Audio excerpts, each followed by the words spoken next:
two types of people, two kinds of people, I think.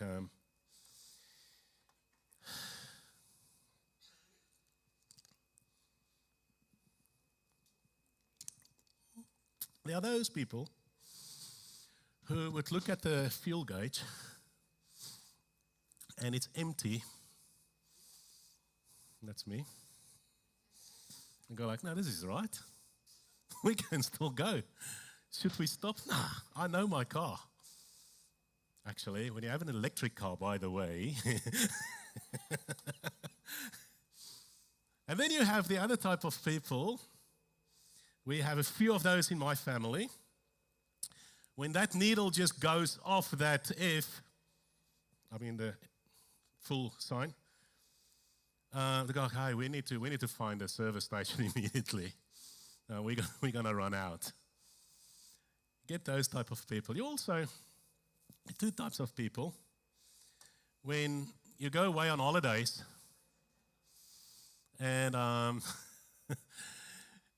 like funny, Elijah told me this morning. I said, oh, how's your day yesterday? And he said, oh, we've done this and this and this and that. And we've also planned a little bit of a getaway at some stage. I think it is next year, October or something.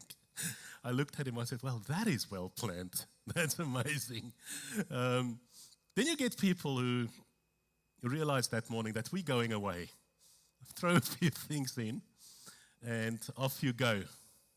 You also get some people who love to, you get like a task at uni or at school and you've got 6 months to complete it. And week one, they start chipping away on it. And oops, there are 2 days left. I need to probably start working on this type of people. The funny thing about this is that these kinds of people are usually married. They're usually married. And I want to, this morning, look a little bit deeper, not only at the two kinds of people, but I'll come back to that. Because I think underneath all these differences that we have in life, there's this question that matters probably far more, whether you're a planner or a procrastinator, whether you can live on the edge of your fuel tank or not. Underneath all of these sort of questions is this question: what is shaping your life? I'll make the link a bit later to you. What is shaping your life? I want you to think about that for a second. What is shaping your life? Because we're all being shaped. Whether we know it or not, we are constantly shaped by stuff. And you don't always get to choose what shapes you. You get to choose to some degree, but not really. If you think about this clay, I'm not even sure if that's, let's put that in. If you've ever done pottery. Who's done pottery before? Great. Oh, there's quite a few of you, It's quite a bit of a tricky thing though, isn't it? You press on the one side and the whole thing goes a bit, flop-sided, and it's not that simple. But clay doesn't just sit there and remain exactly the same. Someone is shaping it. Something is putting pressure on the right place to form what it wants to form. Something is giving it that form. And I think our lives are a little bit like that. Every conversation shapes you in some way and form. Every habit shapes you in some way and form. Every disappointment shapes you. Every success shapes you. What you repeatedly watch shapes you. What you repeatedly think about shapes you. What you celebrate shapes you. What you fear shapes you. And we can go on and on. What you give attention to, a little while ago we talked about that, what you give attention to. What you give attention to shapes your life. And here's what the scary thing is. You can be shaped by something without ever deciding that you wanted to be shaped by it. Very interesting, the two cultures. Now, we've been in Australia for 20 years now, but we probably can't compare the two lives anymore. But the one thing that I've realized quite early in the piece is that Australians are so law-abiding. Like, as a whole, I think Australians don't think they are. They think they're sort of rebellious, No, they're not. They're not. When I went back to South Africa and I was just driving on the roads there, you realize that we are so law-abiding. You get to a stop sign, and in South Africa, it's a suggestion. It's not really, hey, you have to now stop here. It's like, okay, let's see if there's anyone around us. Let's see, oh no, this is fine. At some places on the highway between Port Elizabeth and George, I remember, sometimes there are lines, sometimes not. I've got a yellow line on the emergency lane on the left-hand side. No, that's not an emergency lane. That's just been used as another lane. So that's the lane that you give way for. The people driving 150, 60, 70, 80 on the right-hand side. On the inside lane on the right-hand side. There's a further line on the outside. So you just give way. You see from the those who go to Africa often will know that you see these sort of flashlights and you just give way and they come passing by. Rules are there to give you some slight guidance. Australians, on the other hand, they're pretty law-abiding. I mean, like, the roads are 90 kilometers on a highway sometimes. You go like, what's that about? Like, or 100. What's that about? We can go 140 probably here. Very law-abiding. The thing is that the longer you hear, the more it becomes, and it's a good thing, the more it becomes normal for you to just fall in. We now stop at stop streets. We now do all these things. You are being shaped by all the points you lose if you don't abide the law. But there are things that shapes you. You just fall in. You're suddenly just starting to live a certain way, even talk a certain way. I mean, you look at politics today, you look at online conversations online, that shapes the way you think all the time. That's why they are so particular about online, what do they call it? Making people extreme sort of things online, that influences people. It shapes you, whether you want to or not. You are repeatedly being shaped by something. In the world we live, we are shaped by new ideas. We go like, well, is this still, the Bible say this, but isn't that just a suggestion? Because the culture says this, and we might go for that. So that sort of stuff shapes us all the time. So the question isn't really, am I being shaped? The question that we should ask this morning is really, what is shaping me? I think that's a good question. That's a very good question for young people from a young age to understand and filter what comes in. Whether online, whether through your eyes, whether through your friends, whether through the schools, whether through the news. Just start filtering what is actually shaping me. What is getting the biggest influence over my thoughts these days? What is shaping my attitude these days? What is shaping my expectations? What is shaping the way I see other people? What is shaping the way I respond when things don't go my way? Because here's something else that I've really noticed, and that is sometimes we think our circumstances determine our attitude. If things are good, I will be positive. That things are great. If things go badly, I'll be negative. If everyone treats me well, I'll be gracious to them as well. So if they treat me, I will treat you the way you treat me. If life is difficult, I'll be miserable. But the Bible gives us something totally different, and that's what we're going to look at this morning. Another possibility when it comes to what is shaping my life. That we become people who are shaped by something deeper than our circumstances. Maybe things are going pretty badly for you at the moment. Maybe it is actually falling apart. And we are slightly shaped by that because we become slightly cynical about a lot of things potentially. But the Bible gives us some different approach here. And I want us to go to Philippians. I haven't got it on the screen. But again, if you've got the Bible app on your phone, go to Philippians 4.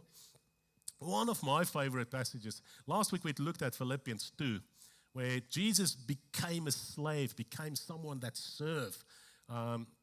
this week I really want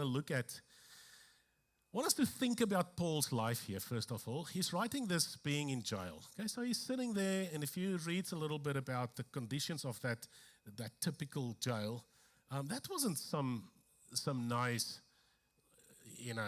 modern day 2026 Australian jails. Totally different. Very confined, very limited exposure to sun, limited exposure to an area where you can actually move, etc., etc. So I'm going to read you some snippets from Paul's letter to the Philippians while he's sitting in this confined space, going through what he's going through. And I'll just start by just read to you the very well-known passages. In verse 4 it says, "Rejoice in the Lord always, I say, rejoice." Okay, this is a guy, he's sitting there in the jail. He tells the church of Philippians, rejoice. Let your gentleness be evident to all. Remember the background of this writing. Remember. He says, the Lord is near. Do not be anxious about anything. Okay. Says who? Says, I'm not sitting in the jail here. Do not be anxious about anything, but in every situation, by prayer and petition, with thanksgiving, present your request to God. It goes like, pray. And the peace of God, which transcends all understanding, will give you, will guard your heart and your minds in Christ Jesus. So he goes like, hey, so rejoice, not be happy. Rejoice, not in your circumstances. Rejoice in the Lord. And then he goes on, finally, brothers and sisters, whatever is true, whatever is noble, whatever is right, whatever is pure, whatever is lovely, whatever is admirable, if anything is excellent or praiseworthy, think about such things. Basically says again, hey, control what you're thinking. Because we know what our minds do. Our minds run crazy. It goes, oh, everything's falling apart. He goes like, hey, don't let that control you. Think about the things that's pure, that's lovely, etc., etc. And then he goes in verse 10. Now he received some gifts from people. And he said the following, which I find very interesting. He said, I rejoiced greatly in the Lord that at last you renewed your concern for me. Indeed, you were concerned, but you had no opportunity to show it. So it's sort of a personal little account here. He says, I'm not saying this because I am in need, this is it. Hear these words. For I have learned to be content, whatever the circumstances. He says, I have learned to be content, whatever the circumstances. He says, I know what it is to be in need, and I know what it is to have plenty. I have learned, again the same word, the secret of being content in any and every situation, whether well-fed or hungry. So remember, he thanked them for their gifts, for their contribution to his ministry. And he says, oh, that's great, I'm really grateful, that's amazing. But you know what? I have learned to be content. Actually, whether you give or not give, it's irrelevant. I have learned to be content with whatever I have and in whatever circumstances.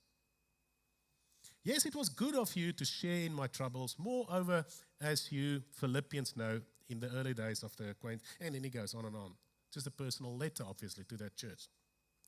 So here's the thing that I pick up. I'll take that back. What I pick up here in this passage. Paul gives us a bit of a secret to contentment. So there are things shaping our lives. There's the world shaping our lives. All sorts of things coming to shape our lives. There are things shaping our marriages. There are so many information in the world out there that gives us lies about what a marriage should look like. And then couples get so disappointed if their marriage doesn't match or mirror what the unrealistic world tells us about what a marriage should look like. And then there's quarrels and there's all sorts of things happening. So we get influenced and shaped, even in our marriages, about expectations, about what it should look like, what it should be. So in Philippians 4, Paul's been beaten up. He's been rejected. He's experienced hardship, physical, materialistic, like a hardship in every sense. He's gone without, and he's now sitting there in prison, and he says, I have learned to be content whatever the circumstances.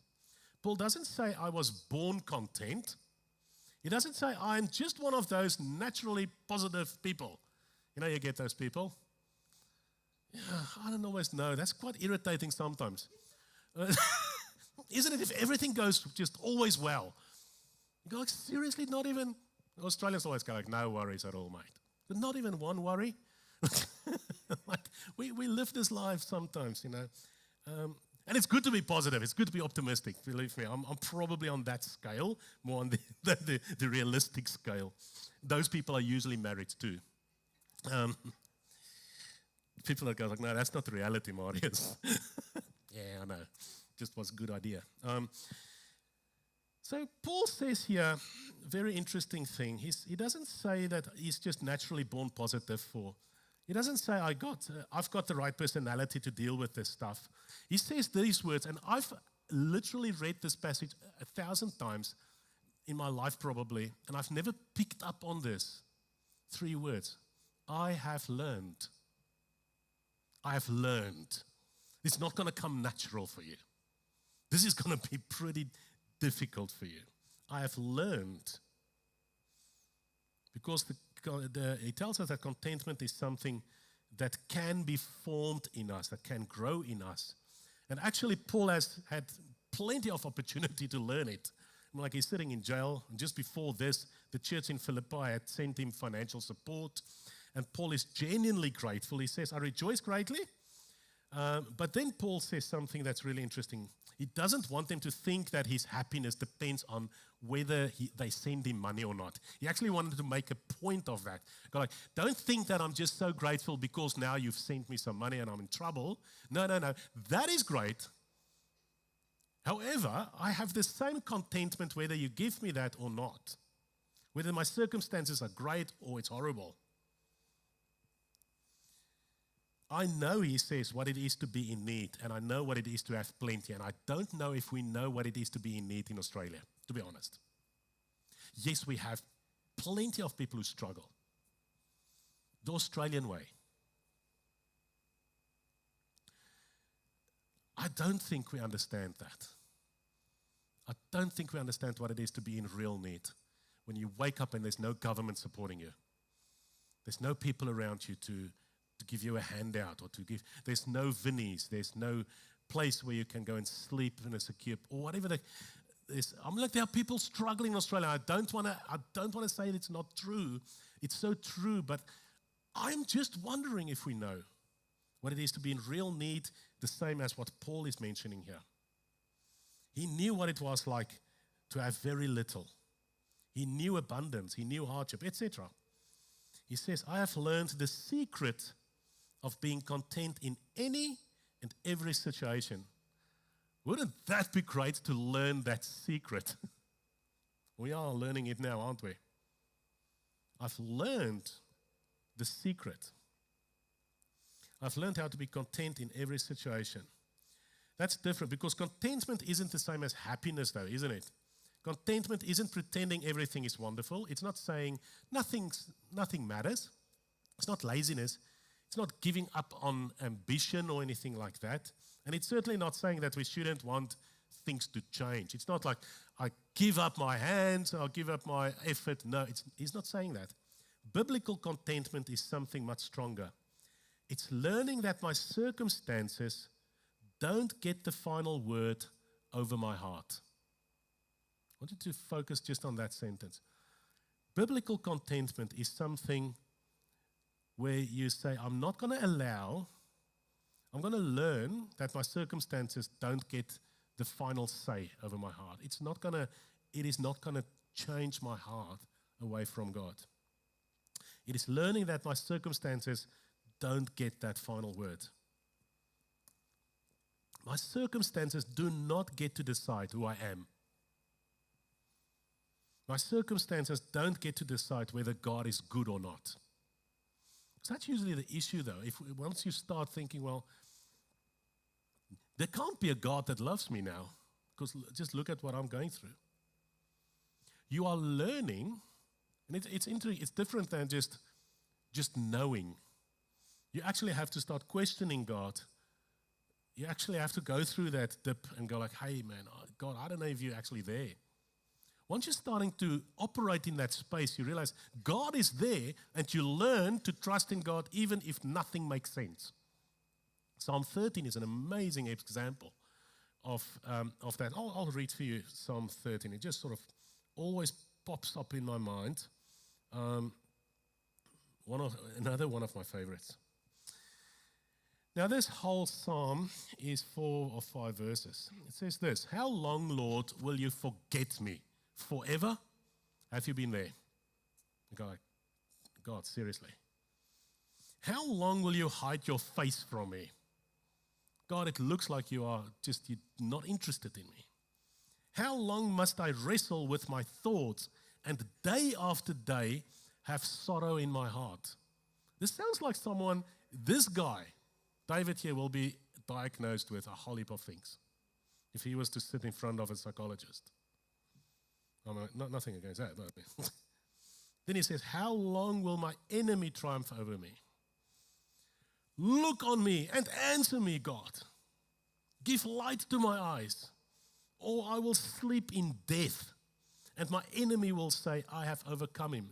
This guy is seriously in trouble. And then he says in verse 5, but I trust in your unfailing love. That is a learned attitude, because nothing else makes sense here.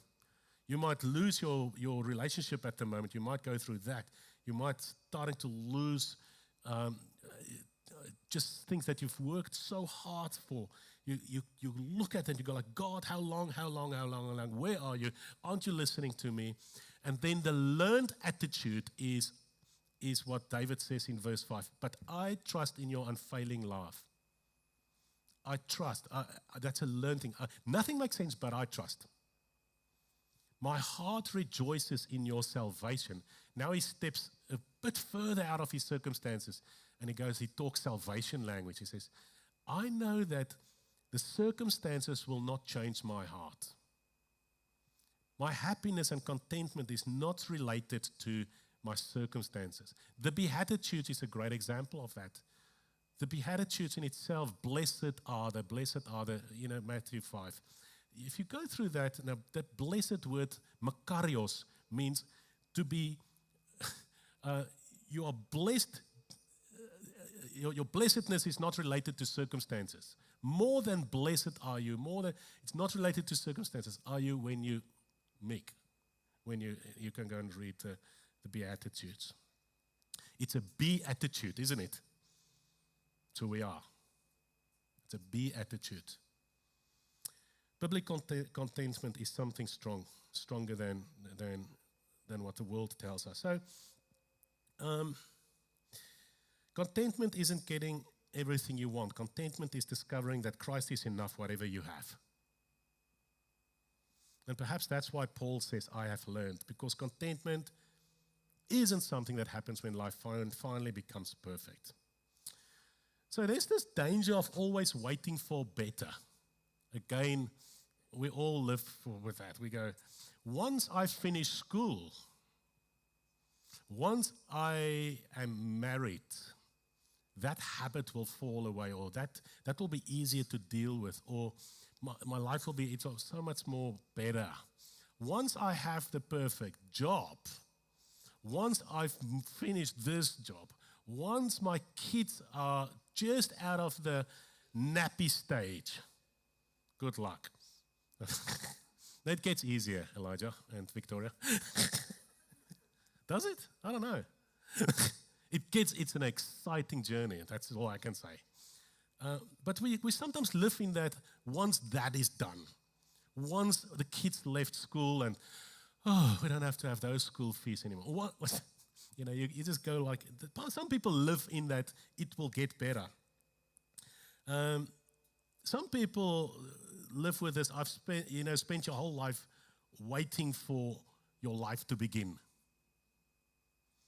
And we see that sometimes when people get close to retirement age.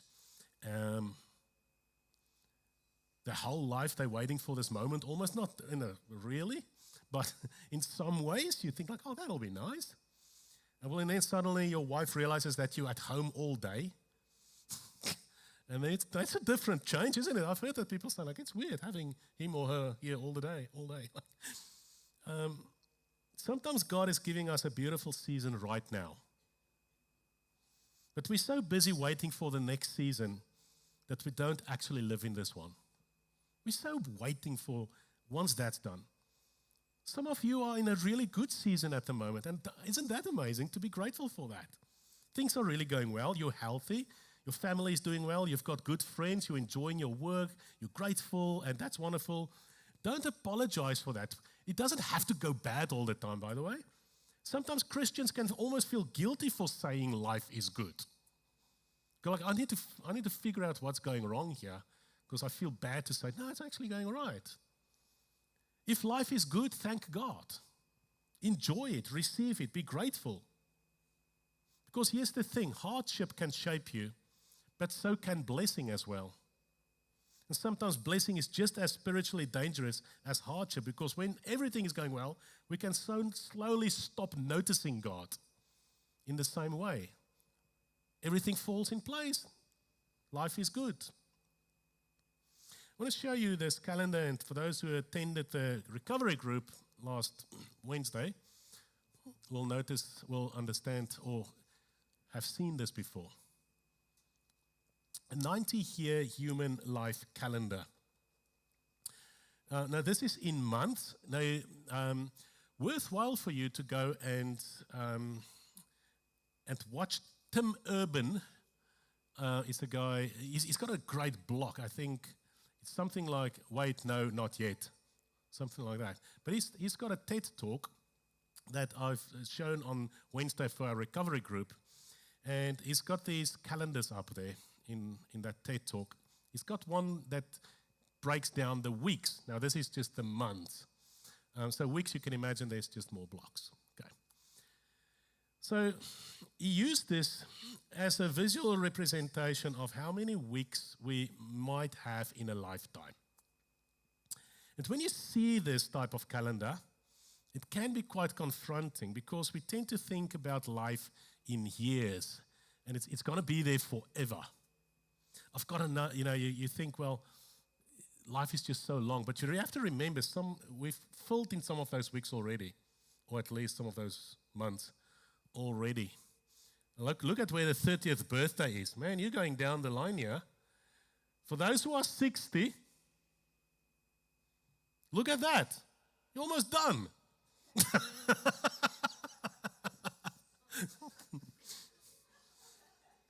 That's the reality, isn't it? I don't know why we tell each other that.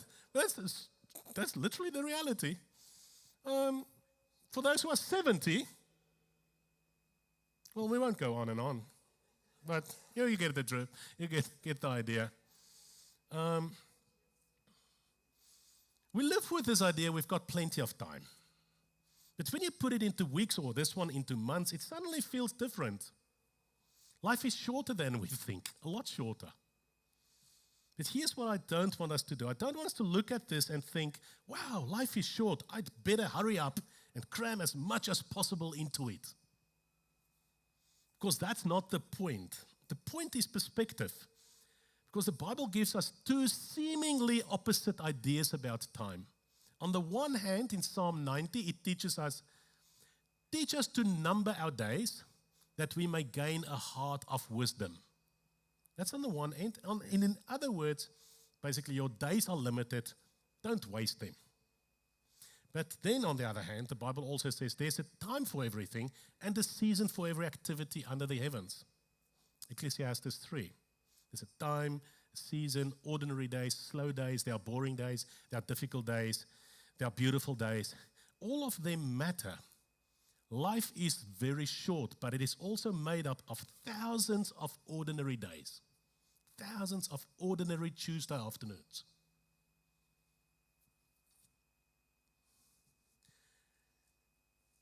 Most of life is that Tuesday afternoon.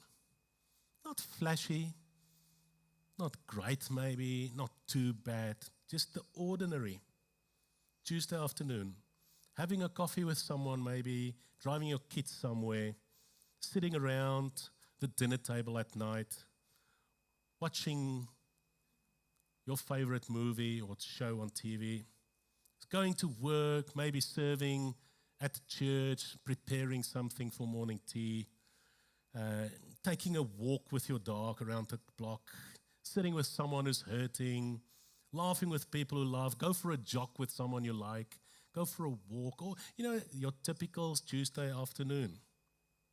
And maybe that's why contentment and time belong together. Because if I'm always waiting for the next thing, I will be happy when, then I can spend my entire life waiting for my life to begin. I'll be content when I have more money. I'll be content when the kids are old, etc. And suddenly you look back and realize, I've spent so much time of my life waiting for a different life. And Paul says this, I have learned to be content whatever the circumstances. The Tuesday, the Wednesday, the Saturday morning, the Sunday night before a heavy week waiting for you. You don't need to make every moment extraordinary. You just need to be present for the moments God has actually given you. I really want us to think about that. Not how can I fit more into my life? Am I giving my time to the things that actually matter? Because at the end of our lives, we won't wish we'd spent more time scrolling. We won't wish we'd answer more emails on time.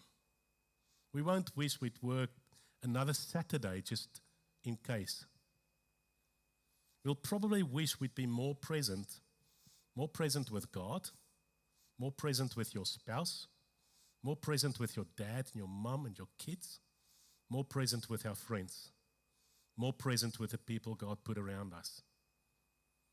Life is short, don't waste it, but life is also long. Don't rush through it. So my question is, what is shaping you in this calendar? So in this life, you are being shaped by many different things. I want you to imagine that we're going to put your life on the screen. Not your whole life, just this week. 7 days. And we're going to ask this question. What has been shaping me this week? What have I been giving my attention to this week? What voices have been the loudest this week in my life? What have I been worrying about? What have I been complaining about? What have I been grateful about? Because you don't suddenly become a person of peace. Never. You never do. You become peaceful through 1,000 small decisions. 1,000 small decisions.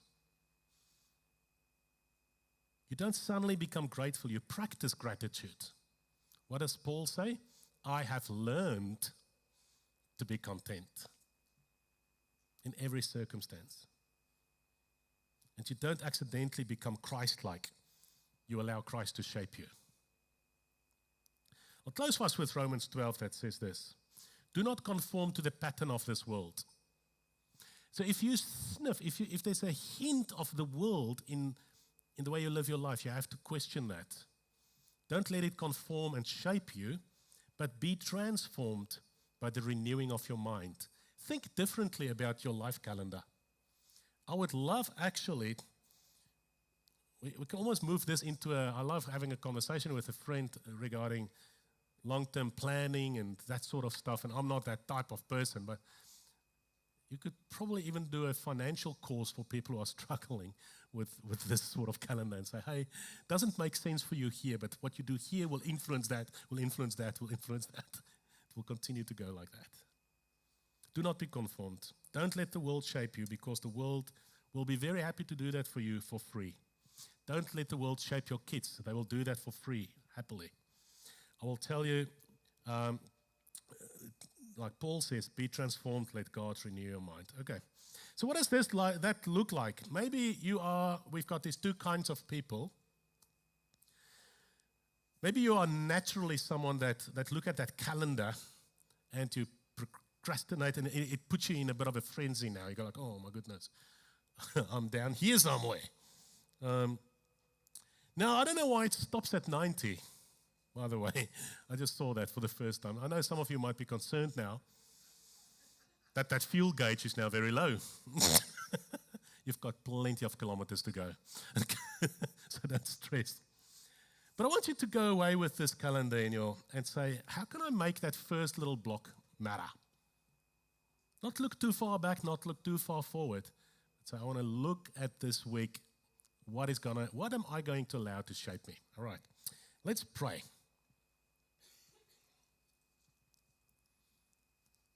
Lord, thank you so much that